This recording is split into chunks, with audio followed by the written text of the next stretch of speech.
ज्यादा market share के साथ नंबर 1 लगातार प्यार और भरोसे के लिए दर्शकों का शुक्रिया।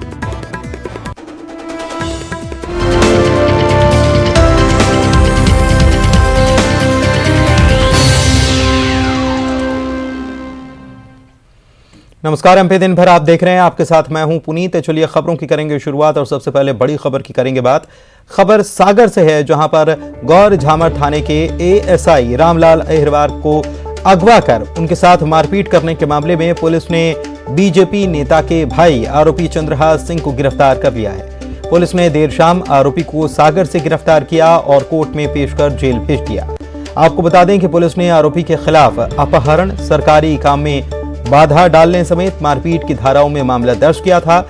मामला दर्ज होने के बाद पुलिस ने टीम बनाई और आरोपी की तलाश शुरू की और आखिरकार पुलिस को कामयाबी मिल गई। परसों रात में गोरझामर में चेकिंग के दौरान एक आरोपी है बलकोटी का हल्दू चंद्रहास दांगी अपनी गाड़ी को सायरन बजाते हुए ले आया था, जिसको एएसआई द्वारा रोका गया, जिसमें उसने एएसआई को ही गाड़ी में लेके वो अपने साथ चल दिया और उनके साथ मारपीट की थी। उस प्रकरण में हम लोगों ने अपराध दर्ज किया था। उसी प्रकरण में आज विवेचना जारी रखते हुए आरोपी को सागर से गिरफ्तार किया गया है। उसे न्यायालय पेश कर जेल भेजा गया है। प्रकरण में विवेचना जारी। इंदौर में आयोजित ग्लोबल इन्वेस्टर समिट का समापन हो गया। सीएम शिवराज ने इसे प्रदेश में निवेश के नए युग की शुरुआत बताया। प्रदेश में लाखों करोड़ रुपए के निवेश के प्रस्ताव आए हैं। समिट से एमपी को क्या मिला है, किन सेक्टर्स को इससे फायदा होगा, आइए जानते हैं। इंदौर में आयोजित ग्लोबल इन्वेस्टर समिट संपन्न हो गया है। बड़े औद्योगिक घरानों ने एमपी में निवेश के प्रस्ताव दिए हैं। इस दौरान उद्योगपतियों और राजदूतों से सीएम ने 1-to-1 चर्चा की। भारतीय इंजीनियरिंग निर्यात संवर्धन परिषद और एमपी सरकार के बीच एमओयू हुआ है। इसके निवेश के कई और प्रस्ताव आए हैं। अडानी ग्रुप करेगा 60,000 करोड़ का निवेश। आदित्य बिरला ग्रुप 15,000 करोड़ का करेगा निवेश। आईटीसी ग्रुप करेगा 1,500 करोड़ का निवेश। गोदरेज इंडस्ट्रीज लगाएगा एग्रो केमिकल उद्योग।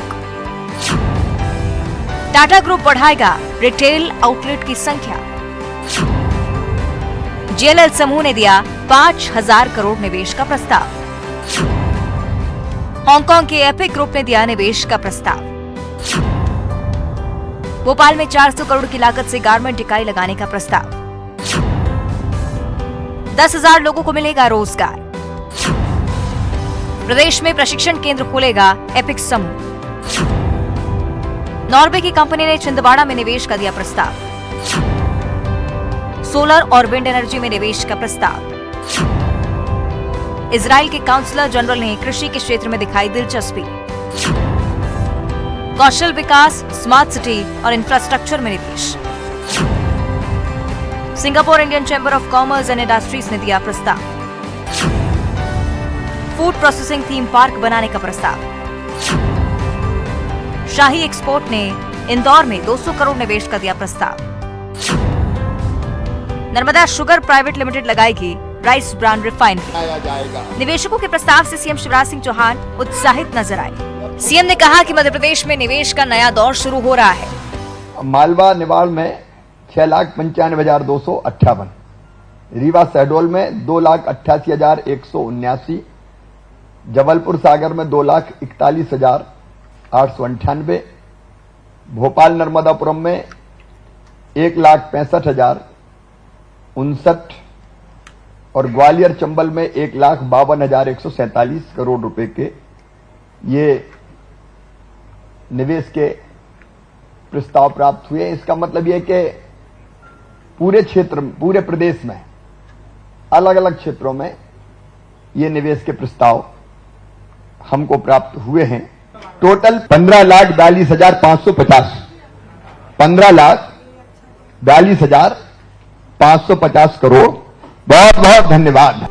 प्रदेश में अलग अलग क्षेत्रों में लाखों करोड़ रुपए निवेश के प्रस्ताव आए हैं। अमृतकाल में एमपी में निवेश की बारिश हुई है। एक नजर उन सेक्टर्स पर जिनमें निवेश के लिए प्रस्ताव आए हैं। नवीकरणीय ऊर्जा लगभग 6 लाख करोड़ रुपए। अर्बन इंफ्रास्ट्रक्चर 2,80,00,000 करोड़ रुपए। कृषि एवं खाद्य प्रसंस्करण लगभग 1 लाख करोड़ रुपए। खनिज आधारित उद्योग क्षेत्र लगभग 1 लाख करोड़ रुपए। आईटी एवं इलेक्ट्रॉनिक्स क्षेत्र लगभग 78,000 करोड़। रसायन एवं पेट्रोलियम लगभग 77,000 करोड़। सर्विस सेक्टर लगभग 71,000 crore. Automobile engineering electronic vehicles लगभग 42,000 crore. Pharma and health care लगभग 18,000 crore. Logistic and warehousing लगभग 18,000 करोड़। टेक्सटाइल एंड गारमेंट्स लगभग 17,000 करोड़। अन्य में 1,25,000 करोड़ रुपए। आंकड़े बता रहे हैं कि ग्लोबल इन्वेस्टर समिट उम्मीदों पर खरा उतरा है। इन्वेस्टर्स को मध्य प्रदेश भा गया है। उद्योगपतियों ने पूरे प्रदेश में निवेश के प्रस्ताव दिए हैं। हालांकि निवेश के सबसे ज्यादा प्रपोजल इंदौर के लिए आए हैं। इंदौर के लिए 45% प्रस्ताव आए। रीवा के लिए 19% प्रस्ताव आए। भोपाल के लिए 11% प्रस्ताव आए। जबलपुर के लिए 10% प्रस्ताव। एमपी में निवेश के आए ये प्रस्ताव बता रहे हैं कि प्रदेश पर निवेशकों ने भरोसा जताया है। ग्लोबल इन्वेस्टर समिट का यही मकसद भी था कि लोग एमपी की क्षमताओं के बारे में जानें और इस लिहाज से ग्लोबल इन्वेस्टर समिट प्रदेश सरकार की बड़ी कामयाबी मानी जाएगी। Bureau report, news 18। श्योपुर में पशुपालकों और ग्रामीणों के लिए कांग्रेस के आंदोलन में शामिल होने पहुंचे कांग्रेस विधायक बाबूलाल जंडेल ने फिर से विवादित बयान दिया है। कांग्रेस विधायक जंडेल ने कहा कि भाइयों, अगर सरकार आई तो आप इसकी चिंता मत करो, जंगल में बकरियों को जलाने वालों को मैं जिंदा जला दूंगा। सुनिए विधायक क्या कह रहे हैं। सरपंचों को भी संबोधन किया है कि मैं विधायकों पर सरपंच का चुनाव जीतना बड़ी मुश्किल है। वो एक मुखिया गांव का होता है। मंत्री मैं सोच सकता हूं कि राम निवास जी भी सरपंच का चुनाव आ जाए, मैं भी आ सकता हूं। हम सांसद बन सकते हैं, मंत्री बन सकते हैं, पर सरपंच का चुनाव बहुत मुखिया का चुनाव होता है। सरपंच आज गुलाम है, इनको कोई पावर नहीं है। बकरी को जलाया गया है, आदिवासियों को जमीन को छेड़ के पुलिस प्रशासक ने उनको बहुत बुरा पीटा है। मैं कल मोबाइल देख रहा था, ज्ञापन कलेक्टर को देने आया तो मैं बड़ी दूरी चौथ का बरवाले पे था, माता जी के दर्शन करने गया था। अगर मैं वहां मौके पे होता तो पुलिस वालों का भी मेडिकल होता। बढ़ते आगे, एक बड़ी खबर इस वक्त आ रही है। श्योपुर से पिछले महीने सिरोनी के जंगल में हुई आगजनी के मामले में कांग्रेस एक बार फिर से सड़क पर उतर आई है और डीएफओ को ज्ञापन सौंपकर आरोपी रेंजर के खिलाफ कार्रवाई की मांग की है। आपको बता दें कि आगजनी से 19 बकरियों के बच्चों की मौत हो गई थी। इस मामले को लेकर कांग्रेस कार्यकर्ता और पदाधिकारी पशुपालकों के साथ सड़क पर उतरे और वन विभाग के रेंजर अविचल त्रिपाठी और उनकी टीम पर जानबूझकर आग लगाने के आरोप लगाए।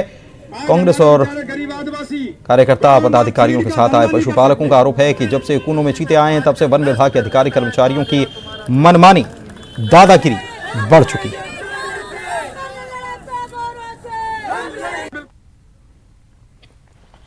चलिए बढ़ते हैं आगे। बात अगली खबर की। मंडला जिले के अन्नदाता किसान इन दिनों यूरिया के लिए जद्दोजहद कर रहे हैं। जिले के सरकारी गोदाम में भरपूर मात्रा में यूरिया होने के बावजूद गोदाम में मारामारी है।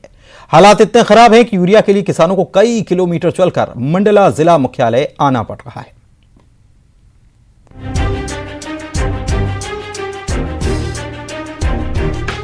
आपने रेलवे प्लेटफॉर्म पर टिकट लेने के लिए इंसानों की लाइन को देखा होगा, शादियों में खाना खाने वालों का लाइन भी देखा होगा, लेकिन क्या आपने कभी कागज, पत्थर, थैले की कतार देखी है? अगर नहीं तो चलिए आज हम आपको दिखाते हैं ये कतार में लगे कागज, थैले, पत्थर जो अपनी बारी आने का इंतजार कर रहे हैं। दरअसल ये कतार है किसानों की जो यूरिया लेने के लिए सरकारी गोदाम पहुंचे हैं, जहां लोग अपने बारी का इंतजार आते आते इतना थक चुके हैं कि खुद की जगह अपने काम का कागज और पत्थर को कतार में लगा दिया है। अरे भीड़ की वजह से नहीं मिल पा रही है। पूरे जिले के लोग यहाँ आ रहे हैं, इस वजह से खाद नहीं उपलब्ध हो पा रही है। अधिकारी क्या बोलते हैं? अब मिलेगी शाम तक बोल रहे हैं। 2 दिन तो हो गए भटक रहे हैं, लेकिन खाद नहीं मिल पा रही है। आज क्या लग रहा है मिलेगी? आज देखो अब नंबर फंसेगा तो खाद मिलेगी, नहीं तो नहीं मिल पाएगी। बता दें कि रबी फसल के बोवनी की शुरुआत हो चुकी है और इसके लिए अन्नदाता को यूरिया की आवश्यकता है, लेकिन गाँव में कहीं यूरिया नहीं है। यूरिया की किल्लत इस कदर है कि अन्नदाताओं को उसके लिए 100 किलोमीटर दूर मुख्यालय में मौजूद सरकारी गोदाम आना पड़ता है, जहाँ इतनी लंबी लाइन है कि किसी को 1 दिन तो किसी को 2 दिन अपनी बारी आने का इंतजार करना पड़ रहा है। भीड़ इतनी है, हम लोग को बकायदा हृदयनगर कैंप से मिलना था लैंप से, लेकिन वहाँ खाद नहीं पहुँच पा रही। अब वहाँ क्यों नहीं पहुँच पा रही, गलती इनकी है कि उनकी है पता नहीं, और शासन की गलती की नहीं पता नहीं। और किसान तो अब खाद के लिए कहीं भी जाएगा जहाँ मिलेगी उपलब्ध होगी, तो क्या करें अब आप बताओ। खाद के लिए तो लाइन लगना पड़ेगा। एक 2-10 गांव का किसान हो तो आदमी मतलब लोग बाग जल्दी यहाँ के खाद लेके चला जाए। यहाँ तो 50,000-100 गांव के लोग बाग आ रहे हैं किसान खाद लेने, तो खाद मिलेगी कहाँ। कहीं ना कहीं यूरिया की किल्लत के कारण से यह लाइन लगी हुई है, और हम जैसे कि सुबह 6 बजे से आए हुए हैं, और यहाँ पे जब देखा कि यार लाइन है तो कागज रख करके कोई थैला, किसी की पन्नी, कई प्रकार के अपने दस्तावेज एक लाइन से जमाते हुए लाइन काफ़ी पीछे तक के चली गई थी। और धीरे धीरे क्या है, यहाँ पे टेक्निकल ऐसा है कि फिंगर से लेकर के अपन फिंगर को मतलब चेक करते हैं, जब तक उसका फिंगर नहीं लगता यूरिया नहीं मिलता उनका। तो इसी कारण से थोड़ी सी यहाँ से भी देरी है, और दरख्वास्त मेरी यही है। यहाँ पे करीबन बहुत से जिले के आदमी आए हुए हैं, कोई बम्हनी से आ रहा है, कोई नैनपुर से आ रहा है, कोई इस तरफ की, कोई मतलब बहुत सारे ब्लॉकों के आदमी यहाँ पहुँचे हैं। वहीं जब गोदाम में मौजूद सरकारी अधिकारी से इस पर सवाल किया गया तो उन्होंने क्या कहा, आप ही सुन लीजिए।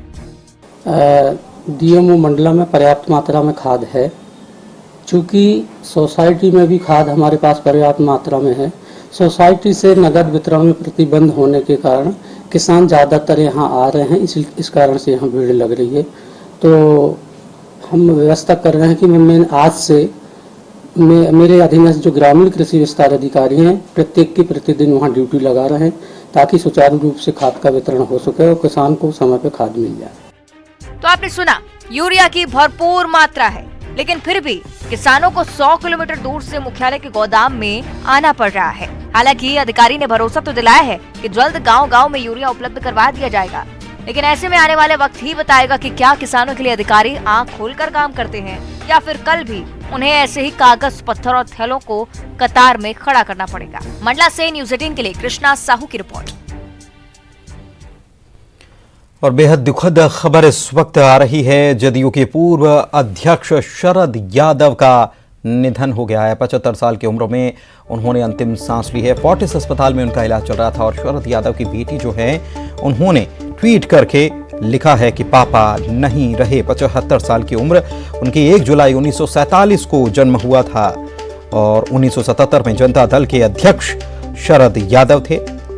वाजपेयी सरकार में कैबिनेट मंत्री भी रहे। जबलपुर से, मध्य प्रदेश से भी उनका नाता रहा, क्योंकि जबलपुर में ही उनकी पढ़ाई भी हुई और यहां से उन्होंने चुनाव भी लड़ा। तो जदयू के पूर्व अध्यक्ष शरद यादव अब हमारे बीच नहीं हैं। एक बड़े नेता, गुरुग्राम के फोर्टिस अस्पताल में उनका इलाज चल रहा था, और उनकी बेटी जो हैं उन्होंने ट्वीट किया है और लिखा है कि पापा नहीं रहे। बेहद दुखद खबर इस वक्त आपको बता रहे हैं। 1 जुलाई 1947 को उनका जन्म हुआ, लेकिन आज 75 साल की उम्र में उन्होंने अंतिम सांस ली, और दुखद खबर आई कि वे अब हमारे बीच में नहीं रहे। जेडीयू के पूर्व अध्यक्ष भी रहे और कई सारे पदों पर आसीन रहे, कई सारी जिम्मेदारियां उन्होंने संभाली। उनकी एक बेबाक छवि भी रही, जब भी बोलते थे तो बेबाक तरीके से अपनी बात को रखना वो जानते थे। और जबलपुर इंजीनियरिंग कॉलेज में उनकी पढ़ाई भी हुई। और दुखद खबर इस वक्त आपको बता रहे हैं, जदयू के पूर्व अध्यक्ष शरद यादव का निधन हो गया। कैबिनेट मंत्री भी वे रहे हैं, कैबिनेट श्रम मंत्री, कैबिनेट, केंद्रीय कैबिनेट में नागरिक उड्डयन मंत्री भी वे रहे। इसके अलावा और भी कई सारी उन्होंने जिम्मेदारियां निभाई हैं। उपभोक्ता मामले के मंत्री, खाद्य और सार्वजनिक वितरण के मंत्री भी रहे, और लोकसभा में कई बार वे निर्वाचित हुए। राज्यसभा में भी वो पहुंचे, 3 बार राज्यसभा में वे पहुंचे। ये उनका एक जीवन, बड़ा राजनीतिक जीवन उनका रहा। और ये इस वक्त बड़ी खबर आपको हम बता रहे हैं शरद यादव की, कि वे अब हमारे बीच में नहीं रहे। होशंगाबाद में जन्म हुआ, मध्य प्रदेश में उनका जन्मस्थली थी, कर्मस्थली उन्होंने बिहार को बनाया और वहां उन्होंने राजनीति को एक अलग दिशा दी। जबलपुर में उन्होंने अपनी पढ़ाई लिखाई शिक्षा दीक्षा उन्होंने की और जबलपुर से चुनाव भी लड़ा था। 75 साल की उम्र में फोर्टिस अस्पताल में उनका इलाज चल रहा था। बीते दिनों से वो बीमार चल रहे थे और आज उनकी बेटी जो हैं उन्होंने ट्वीट किया और ये लिखा कि पापा नहीं रहे। पहली बार 1974 में पहली बार वे सांसद बने। इसके बाद 77 में उनका दूसरा कार्यकाल रहा। फिर 1986 में राज्यसभा में वे चुने गए। फिर 9वीं लोकसभा में तीसरी बार वो 1989 में फिर लोकसभा पहुंचे। जनता दल के नेता, जनता दल यूनाइटेड के नेता, महासचिव भी रहे, अध्यक्ष भी रहे। केंद्रीय कैबिनेट में कई सारी उन्होंने विभाग संभाले। कपड़ा और खाद्य प्रसंस्करण उद्योग के वे मंत्री रहे। इसके अलावा नागरिक उड्डयन मंत्री रहे, श्रम मंत्री रहे, उपभोक्ता मामले के मंत्री रहे, खाद्य और सार्वजनिक वितरण मंत्री भी रहे और कई सारी समितियां जो होती हैं लोकसभा की उसके सदस्य भी वे रहे हैं, अध्यक्ष रहे हैं, सदस्य रहे हैं। और एक बेदाग छवि, राजनीतिक जीवन में उनकी छवि बड़ी बेदाग थी और बेबाक तरीके से अपनी बात रखने के लिए वो जाने जाते थे। बड़े शांत स्वभाव में अपनी बात रखने के लिए जाने जाते थे। राजनीति का एक अलग अंदाज उनका था। शंकर आनंद हमारे संवाददाता हमारे साथ फोन लाइन पर जुड़े हुए हैं, उनसे बात करते हैं। शंकर, बेहद दुखद खबर, शरद यादव हमारे बीच नहीं रहे और ऐसे राजनेता जो बेबाक तरीके से राजनीति करते थे, शांत स्वभाव था।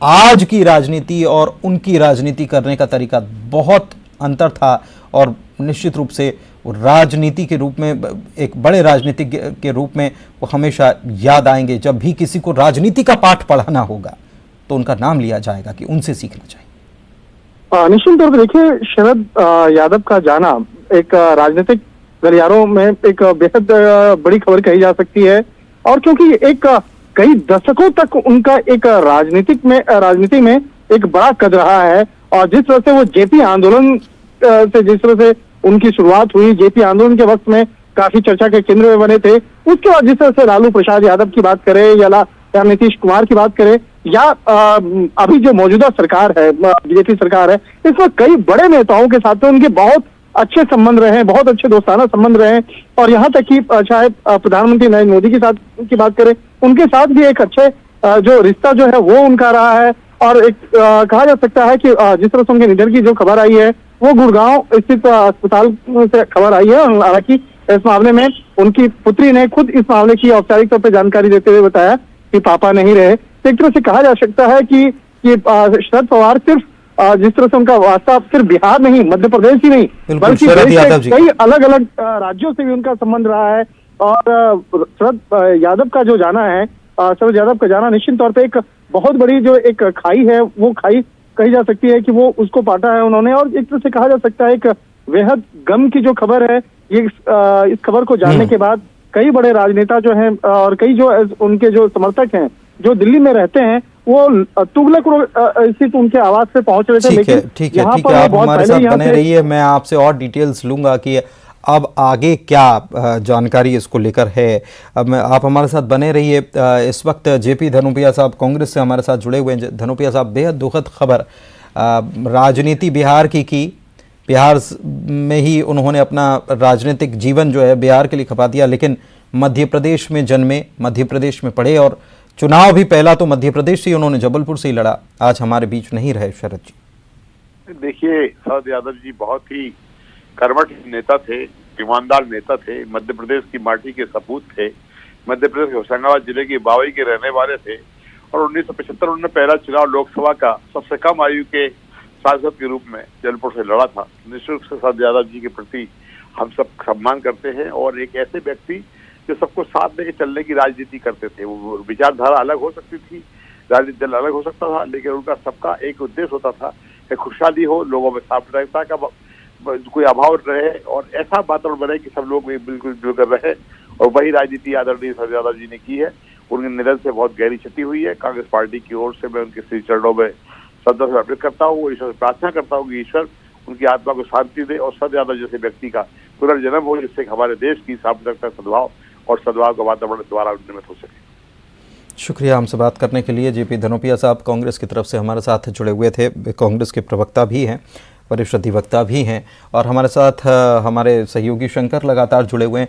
शंकर, आप बता रहे थे उनके घर पर समर्थकों के पहुंचने का सिलसिला शुरू हो चुका है। देखिए, उनका जो निधन है वो गुरुग्राम स्थित अस्पताल में हुआ है, लेकिन जिस तरह से बकायदा 75 साल के शरद यादव की अगर बात करें तो इस मामले में जो जानकारी मिली है कि गुरुग्राम के फोर्टिस हॉस्पिटल में उनका निधन हुआ है और आज ही उनको दिल्ली वाले आवाज से उनको फोर्टिस अस्पताल में भर्ती कराया गया था और उसके बाद उनका इलाज जो है वो किया जा रहा था। लेकिन जो उनकी काफी उम्र होने की वजह से और काफी जो परेशानियां जो हैं वो आ रही थी और फोर्टिस अस्पताल में उनका इलाज के दौरान उनका निधन हो गया। तो इस मामले में उनकी बेटी ने इस मामले में सबसे पहले खबर की पुष्टि करते हुए बताया कि पापा नहीं रहे। और अगर हम दिल्ली स्थित आवास की बात करें तो दिल्ली स्थित आवास पे भी जो तुगलक रोड में काफी चर्चित आवास होता था, तो कई लोग जो है अभी तुगलक रोड थाने पे भी बकायदा जो उन पास में तुगलक रोड थाने के पास में जो उनका आवास है तो उस जगह पे भी लोग पहुंचना शुरू हो गए। लेकिन सभी लोगों को पता है कि यहाँ से वो जा चुके हैं और जो उनका जो आवास है उनके आवास खाली कराने की बहुत पहले खाली करके यहाँ से जा चुके हैं।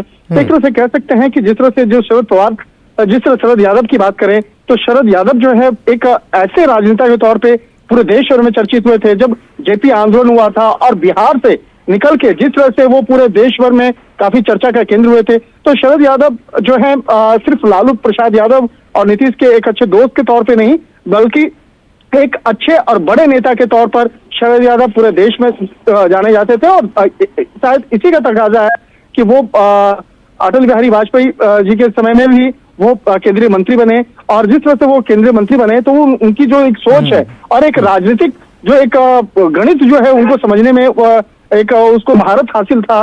और शायद इसी का तकाजा है कि जब भी जेडीयू की बात करें तो जेडीयू खासतौर पर नीतीश कुमार की बात करें तो उनके साथ में हमेशा वो खड़े नजर आए। और एक तरह से कहा जा सकता है कि जातीय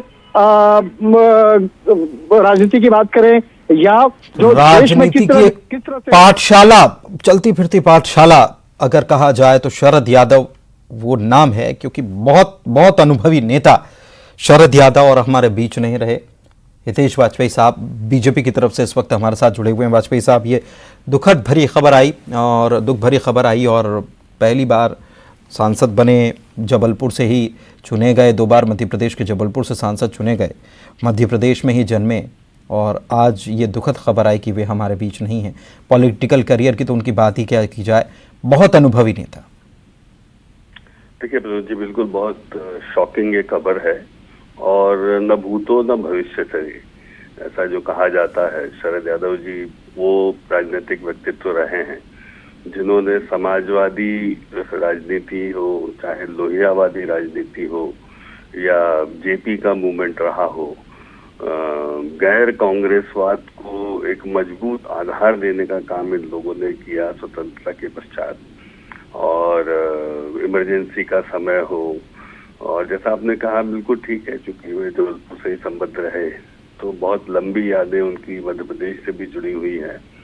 और जैसा जिक्र हो रहा था, अटल जी के साथ उनका बहुत लंबा सफर रहा, एनडीए के साथ संयोजक के रूप में भी वो कुछ समय रहे शायद, जैसा मुझे ध्यान आता है। और लंबा समय उन्होंने हमारे विचार समूह के साथ गुजारा और खाटी नेता थे, मतलब जिसको बोलते हैं ना राजनेता, जन संवेदनाओं से जुड़े हुए, छोटी छोटी बातों पर। देखिए साहब, वो ऐसी शख्सियत थे, मुझे ध्यान आता है जब संसद में बोलते थे तो लोग सांसें थाम कर उनको सुनते थे, जैसे लोग अटल जी को सुनते थे। बिल्कुल ऐसे शरद साहब हो गए, जॉर्ज फर्नांडिस हो गए, इन लोगों को भी लोग सुनने के लिए बेताब रहते थे कि ये लोग क्या बोलेंगे।